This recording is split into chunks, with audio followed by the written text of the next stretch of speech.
Selamat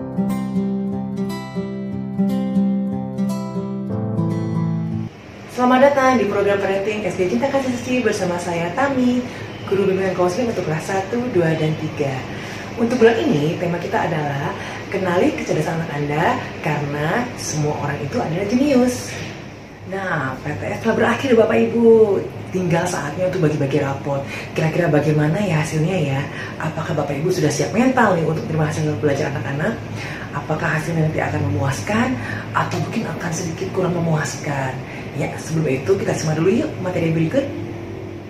Ya, Albert Einstein, seorang yang sangat jenius, mengatakan bahwa semua anak itu sebenarnya jenius, hanya tergantung bagaimana cara kita memandangnya. Beliau menggambarkan dengan cara seekor ikan. Ya, bagaimana sih caranya kita melihat seekor ikan itu dianggap bodoh? Kenapa bodoh? Iya, karena ikan itu tidak bisa memanjat pohon. Sedangkan memang ikan tidak tinggal di atas pohon, tapi tinggalnya di air. Cuma kan kita tidak pernah memuji. Ikannya pintar berenang ya, ikannya hebat ya. Kita hanya melihat bahwa dia tidak bisa memanjat pohon. Padahal itu memang bukan tempatnya ya. Jadi sama seperti kita melihat anak-anak. Kok dia tidak bisa matematika sih? Kok dia tidak bisa IPA sih? Kok dia tidak bisa IPS sih? Bagaimana sih? Ternyata kan setiap anak punya keistimewaan masing-masing. Mereka juga punya kelebihan, mereka pun juga punya kelemahan, sama seperti kita orang dewasa. Nah, jadi menurut Albert Einstein, semua orang itu sebenarnya adalah jenius, tidak ada yang tidak jenius. Ya, nah kalau kita lihat lagi secara psikologi itu ada seorang tokoh yang bernama Howard Gardner. Beliau menyatakan bahwa semua anak itu sebenarnya mempunyai kecerdasan yang unik dan berbeda-beda satu dengan lainnya. Kecerdasan itu sebenarnya sudah ada di tiap anak ya, di bawah sejak lahir, hanya saja mungkin berbeda antara satu anak dan anak yang lainnya, antara si kakak, antara si adik ya, tentu saja berbeda, tidak ada yang sama persis. Karena itu beliau ini mengemukakan sebuah teori yaitu namanya multiple intelligences atau namanya kecerdasan majemuk, di mana dia mengatakan bahwa kecerdasan itu juga dipengaruhi oleh faktor biologis, keturunan atau juga faktor bawaan dari orang tuanya atau mungkin keluarganya, dan juga dipengaruhi oleh faktor lingkungan. Jadi ada aja orang yang mungkin keluarganya pintar-pintar, tapi kok anak ini kurang pintar ya, kenapa ya? Ternyata mungkin bukan karena dianya yang genetiknya tidak bagus, tapi mungkin lingkungannya tidak membantu dia untuk berkembang. Mungkin orang tuanya sibuk bekerja, atau mungkin tidak ada yang membantu dia belajar, sehingga dia tidak maksimal dalam belajarnya. Oke, kita lanjut ya ke teorinya si Howard Gardner berikutnya, bahwa dia mengatakan ada namanya multiple intelligences. Setiap orang itu punya kecerdasan yang berbeda-beda. Kecerdasan itu bermacam-macam bentuknya. Ada kecerdasan secara linguistik, ada yang bisa berbahasa dan lain sebagainya. Kita lihat ya penjelasannya berikut ini. Nah, jadi ada kecerdasan yang bersifatnya verbal, linguistik, ada juga yang bersifatnya interpersonal, naturalistik, musikal, visual spasial, kinestetik, dan lain sebagainya. Coba kita bahas satu-satu Bapak Ibu ya. Kita lihat dulu yang pertama, yaitu verbal linguistik. Ini dimiliki oleh anak-anak yang biasa itu suka membaca, atau dia suka menulis, atau dia suka meniru, dan juga dia kadang malah suka mengamati dan suka berdebat. Dia punya argumen nih ya, jadi kalau memang dia bilang nggak mau ya nggak mau. Tapi kenapa ya? Mungkin dia punya opini tersendiri atau pandangan tersendiri, dan jelas dia juga orang yang suka mencari informasi. Nah, anak-anak yang suka seperti ini bagaimana sih? Apakah dia jadi anak yang nggak, anak saya nggak beres nanti bagaimana masa depannya?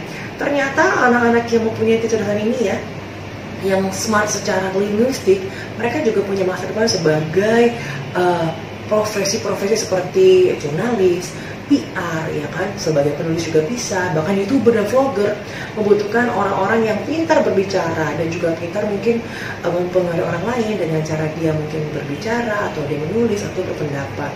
Sehingga seperti YouTuber, jurnalis, penulis, gitu ya, atau juga ahli bahasa dan juga bahkan pengacara dan marketing, mereka juga harus punya skill dalam berbahasa yang baik. Oke, itu untuk contoh yang verbal linguistik. Ada juga yang berikutnya yaitu mengenai kecerdasan logika matematika. Jadi biasanya kalau anak-anak yang suka berhitung gitu ya, ada kelebihannya, hebatnya juga mereka biasa suka menganalisa. Mereka tahu bagaimana cara menyelesaikan masalah dengan singkat, efisien, efektif, dan juga mereka kadang suka menyukai coding, terus juga suka segala sesuatu serba teratur, suka yang serba terorganisir dengan rapi, kan? dan agak teliti, jadi nggak suka yang aduh semuanya serba mendadak tuh dia kadang malah nggak suka. Nah, anak-anak yang punya kecerdasan seperti ini, logika matematikanya, biasanya sih kalau sudah besar itu banyak sekali bidang yang bisa dia lihat atau diteliti. Misalnya profesi sebagai ilmuwan atau peneliti, terus juga sebagai ahli IT, ya, atau juga programmer, ahli software, bahkan juga teller. Itu juga termasuk yang penting dan logika matematika karena berkaitan dengan penghitungan uang dan sebagainya. Apoteker juga sama, bahkan dokter dan arsitek, ya. Arsitek sekalian dia punya harus kemampuan dalam spasial yang baik, dia juga harus mempunyai hitung-hitungan yang pas karena ini mengenai membangun suatu bangunan itu harus punya dasar perhitungan yang jelas, ya. Jadi arsitek juga harus punya logika matematika yang sangat baik. Oke, kita lanjut berikutnya ada kecerdasan visual spasial. Jadi kalau misalnya Bapak Ibu punya anak yang suka menggambar, suka melihat apa dan dicoret-coret gitu ya, terus suka banget yang namanya memperhatikan warna, tekstur, bentuk, komposisi, ya kan, suka foto dan sebagainya, dan punya imajinasi tinggi ya, terus juga suka mikir, wah mikirnya tuh bisa jauh banget, berhalusinasi kalau kita bilang ya, tapi ternyata mereka mungkin punya kecerdasan visual spasial, dan mereka mungkin aja nanti besarnya bisa menjadi orang-orang yang bergelut di bidang seni seperti seni rupa atau desainer mungkin, terus juga sebagai komikus, sebagai fotografer, bahkan juga pekerja perfilman dan pilot bahkan. Jadi kalau misalnya pilot itu tidak hanya harus pintar secara visual spasial, jadi dia bisa membayangkan, bisa berpikir secara abstrak, tapi juga kalau pilot itu dia juga harus punya skill yang lain. Jadi ini hanya referensi aja ya, hanya gambaran aja Bapak Ibu ya. Lalu untuk kecerdasan berikutnya kita akan masuk ke kinestetik. Mungkin Bapak Ibu pernah lihat ya anak-anak yang tuh anak gak bisa diem banget sih, terlalu lincah, suka aktivitas fisik, ya kan gak ada capek-capeknya, suka yang lebih praktis lah, gak suka membaca malah kadang, suka tulisannya berantakan, pengen buru-buru selesai. Nah, dan juga ekspresif itu biasanya mereka ada kecenderungan untuk lebih kecerdasan kinestetik jatuhnya. Nah, kenapa sih kok bisa begini? Karena emang orang beda-beda. Lalu kalau anak-anak gini bagaimana Miss? Belajarnya nggak bener nih Miss, anaknya nggak bisa diam. Mungkin kita bisa arahkan mereka ke profesi yang lebih cocok untuk mereka di masa depan. Seperti apa? Seperti atlet mungkin, atau mungkin penari, atau mungkin model, atau mungkin juga dokter juga bisa, atau fisioterapis juga bisa, karena mereka nggak cuma harus hafal teori ya, tapi juga harus bisa praktek, dan bahkan mungkin mereka bisa jadi ahli IT juga ya, asal mereka sering praktek. Dan juga sebagai traveler juga, wah sekarang banyak banget nih traveler yang sangat-sangat booming di YouTube, karena mereka ya saling berbagi cerita dan juga pengalaman sebagai orang-orang dengan profesi macam-macam. Jadi Bapak Ibu banyak banget profesi yang sangat-sangat booming saat ini, dan itu mungkin juga bisa menjadi referensi buat anak-anak kita ya. Oke, lalu berikutnya ada kecerdasan musikal. Jadi ini kalau Bapak Ibu punya anak yang suka main musik mungkin, atau suka mendengarkan musik, suka bernyanyi, suka ya mengamati musik dan juga membuat aransemen lagu, ya itu berarti mungkin mereka punya bakat di sana, dan sebaiknya sih didukung aja. Karena banyak profesi yang juga menjanjikan nih, mereka bisa jadi musisi, jadi penyanyi atau vokalis, atau juga pelatih vokal, jadi komposer, atau bahkan arranger musik dan lain sebagainya. Bahkan jadi DJ juga banyak loh ya, anak muda sekarang banyak yang jadi disc jockey. Nggak berarti itu harus jelek ya, tapi kan yang penting mereka bisa bekerja dengan baik dan halal. Oke, lanjut lagi kita akan masuk ke kecerdasan naturalistik. Ini dia biasanya orang-orang yang suka dengan alam, menikmati pemandangan, suka jalan-jalan, traveling, menikmati namanya keindahan alam juga, ya kan, menghargai tanaman, tumbuhan, hewan-hewan dan sebagainya, suka menjelajah, dan ini sangat prospek di masa depan. Jadi kalau Bapak Ibu perhatikan itu banyak profesi seperti pecinta hewan, bahkan traveler, mereka petani, atau bahkan juga ahli botani, atau bahkan chef. Mereka bisa bikin vlog, mereka bisa bikin YouTube channel sendiri tentang lingkungan ataupun juga alam dan sebagainya, yang bisa mereka ekspor dan mereka bagikan kepada para penontonnya. Jadi sangat terbuka sekali masa depan anak-anak kita ini, nggak hanya cuma sekedar belajar yang baik, tapi juga mereka bisa ekspor dengan bermacam profesi di masa depannya nanti. Ini hanya referensi aja ya.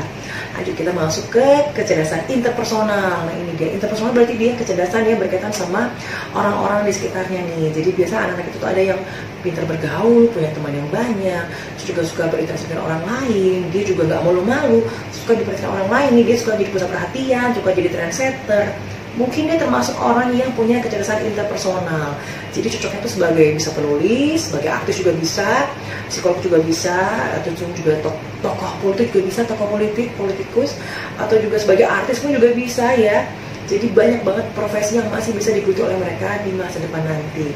Atau juga ada anak-anak Anda yang mungkin anaknya kebalikannya nih, lebih pemalu, lebih pendiam, lebih gak suka berteman yang banyak, dia lebih suka menyendiri, ya kan, pemikir banget, suka nulis mungkin, suka menganalisa dan sebagainya.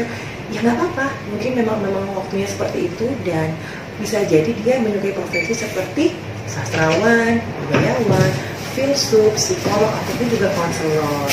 Oke, yang terakhir ini adalah kecerdasan secara eksistensial. Jadi ini tidak banyak ya yang dimiliki oleh anak-anak, karena memang ini membutuhkan proses yang lebih dalam lagi. Jadi ini biasanya ciri-cirinya mereka lebih peka, kritis dengan sesuatu, dan suka introspeksi diri, suka refleksi, menyukai yang namanya metafisik dan juga filsafat. Jadi kalau kita lihat nih tokoh-tokoh yang ahli di sini nih, profesinya ya kita lihat ada penulis, ahli filsafat, dan juga ahli spiritual. Jadi Bapak Ibu sangat banyak ya, dan beragam sekali. Kira-kira mana yang cocok buat anak kita, kecerdasannya apa, kira-kira kita lihat aja ya. Jangan langsung dimarahin nih, anaknya rapotnya jelek, jangan langsung dimarahi deh. Kita lihat dulu mana nilai yang tinggi dan juga mana yang rendah. Nanti akan kita evaluasi bersama-sama ya. Nah, lalu bagaimana nih kalau misalnya kita mau terima rapot? Ya, pasti biasa tuh yang deg-degan tuh adalah orang tuanya. Anaknya mungkin pada santai-santai, tapi orang tuanya mungkin yang ekspektasinya terlalu tinggi ya. Jadi apapun itu yang terjadi nanti, Bapak Ibu ingat ya, ada beberapa hal yang harus kita perhatikan, yaitu antara lain apapun hasilnya rapot anak-anak, maka hargailah usaha mereka ya. Walaupun mungkin tidak terlalu memuaskan mungkin bagi Bapak Ibu, tapi pujilah mereka, kasih mereka motivasi, beri mereka semangat, dan kalau bisa sih, kalau memang memungkinkan ya, bisa diberikan bimbingan, pendampingan, atau bahkan les ataupun tambahan lainnya supaya mereka lebih paham dengan nilai-nilai yang mungkin hasilnya belum memuaskan. Lalu kalau bisa juga bisa meluangkan waktu untuk bersama, saling sharing, saling cerita. Mempunyai kedekatan dengan anak itu sangat baik loh. Jadi kalau misalnya kita saling terbuka sama anak, komunikasi berjalan dengan baik, itu pasti juga anak akan lebih respect sama orang tuanya dan berusaha untuk memberikan yang terbaik untuk keluarganya. Lalu yang juga penting adalah awasi pergaulan anak-anak kita. Mungkin pada saat seperti PSBB ini kita lebih santai ya, karena anak-anak di rumah semua. Namun ada juga mungkin yang kelewatan nih anaknya mungkin bosan di rumah dan pengen main di luar. Nah, itu juga Bapak Ibu harus awasi. Jangan cuma dibiarkan saja, tapi juga awasi dengan siapa mainnya, aman atau tidak. Dan yang pasti juga ada batasan waktunya ya. Jangan sampai terlalu malam ataupun terlalu sore. Karena bagaimanapun juga anak-anak masih dalam tanggungan orang tua dan keluarganya. Lalu yang penting juga adalah jangan pernah membanding-bandingkan anak dengan teman-teman atau bahkan saudara kandungnya sendiri. Ya, si kakak kok nggak bisa sih, si adik jelek banget nih, payah banget nih, mereka semua nih beda-beda nih. Memang anak-anak kan serba istimewa, mereka berbeda satu dengan lainnya. Jadi jangan pernah dibanding-bandingkan karena tidak fair loh membandingkan anak-anak. Oke, lalu yang terakhir adalah jangan pernah memaksakan kehendak Anda ya. Kalau misalnya memang anak tidak mau, maka cari cara untuk kita bisa saling terbuka nih. Kenapa nggak maunya, kenapa nggak sukanya. Ajak mereka bicara baik-baik, tapi hindarilah yang namanya kekerasan. Jadi kalau memang saya lihat sih memang anak sekarang tuh nggak seperti zaman kita dulu ya, masih nurut, masih bisa menerima masukan. Anak zaman sekarang tuh susah sekali. Jadi kita harus pintar-pintar bernegosiasi dengan mereka, harus pintar berbicara dengan mereka, ajak ngomong seperti orang dewasa mungkin, tapi dalam bahasa yang lebih sederhana lagi, jadi supaya mereka mengerti. Paling tidak Bapak Ibu berusaha untuk lebih dekat dengan anak-anak. Oke? Nah, lalu itu tipsnya dari saya. Namun ada juga nih yang bertanya nih pasti, kira-kira kalau tadi kita ngomong soal kecerdasan tadi, kira-kira tes IQ itu bagaimana sih, penting atau tidak? Nah Bapak Ibu, sama seperti rapot ya. Di tes IQ itu kalau misalnya sudah pernah mengikuti tes IQ, hasilnya dapat skornya sekian nih, anak saya tes IQ-nya jelek banget nih, hasilnya rendah, atau tes IQ-nya nggak bagus nih, bagaimana ya hasilnya yang kok nggak akurat ya. Jadi memang Bapak Ibu mengukur kecerdasan itu ya tidak segampang seperti kita mengukur berat badan atau tinggi badan. Sangat susah karena kecerdasan tidak bisa dilihat dengan mata biasa saja, tapi harus dengan tes yang begitu banyak. Sehingga kalau kita perhatikan nih Bapak Ibu, psikotes ataupun tes kecerdasan itu membutuhkan waktu yang lama karena harus banyak item yang ditanyakan dan diobservasi oleh si psikolognya.